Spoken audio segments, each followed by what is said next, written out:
கேட்டாரு, நான் அதுக்கு மட்டும் நான் பதில் சொல்லிட்டு போயிடுறேன்.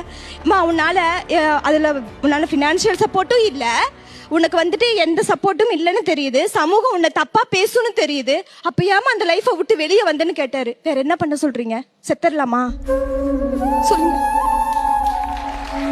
செத்துடலாமாண்ணா? அவன் கூட போயிட்டு இல்லைன்னா ஒண்ணு பண்ணலாம், நம்ம கண்ணு முன்னாடியே ஒருத்தி கூட இருந்து பாத்துக்கிட்டு இருந்துடலாம். இல்ல அவங்க அப்பா அம்மா நாத்தனார் நங்கையார் எல்லாம் பண்ற எல்லாத்தையும் நம்ம பார்த்துட்டு அமைதியா இருந்துடலாம். ஒண்ணு நடப்பணமா இருக்கணும், இல்ல செத்துடணும். என்ன பண்ணலாம்? வெளியே வந்து தானே ஆகணும். இங்க நான் உங்க முன்னாடி வந்து நிக்கிறேன்னா நான் அந்த சுச்சுவேஷன்ல இருந்து வந்திருக்கேன். என்ன சொசைட்டி அதுவும் நான் சின்ன பொண்ணு வேறையா, எங்க போனாலும் அசிங்கமா பேசுவாங்க. நான் மெடிக்கல் ஸ்டூடெண்ட்னா, மெடிக்கல் படிச்சுட்டு இருக்கேன். அப்ப நான் நர்சிங் முடிச்சிருந்தேன். ஒரு ஹாஸ்பிட்டல்ல போய் வேலை கேட்டேன், பாப்பா வச்சுட்டு. கோவிட்ல டியூட்டி வந்துருச்சு. ஒரு ஹாஸ்பிட்டல்ல போய் வேலை கேட்டேன். நான் உண்மையை சொல்லி வேலை கேட்டேன். எல்லாரும் மாதிரி ஹஸ்பண்ட் ஊருக்கு போயிருக்காங்கன்னு சொல்லல, உண்மையை சொல்லி வேலை கேட்டேன்.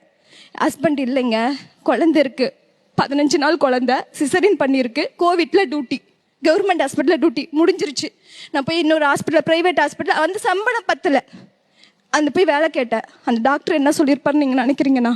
இந்த இடத்துல சொல்றேன், மா உனக்கு நான் 40,000 ரூபாய் சம்பளம் தரேன், நைட் டியூட்டி மட்டும்தான், எனக்கு பியாவா வேலை பார்க்கணும், எல்லாமே வேலை பார்க்கணும். 3 நாள் டியூட்டி போனேன், 4வது நாள் கை வச்சான், 5வது நாள் அடிச்சு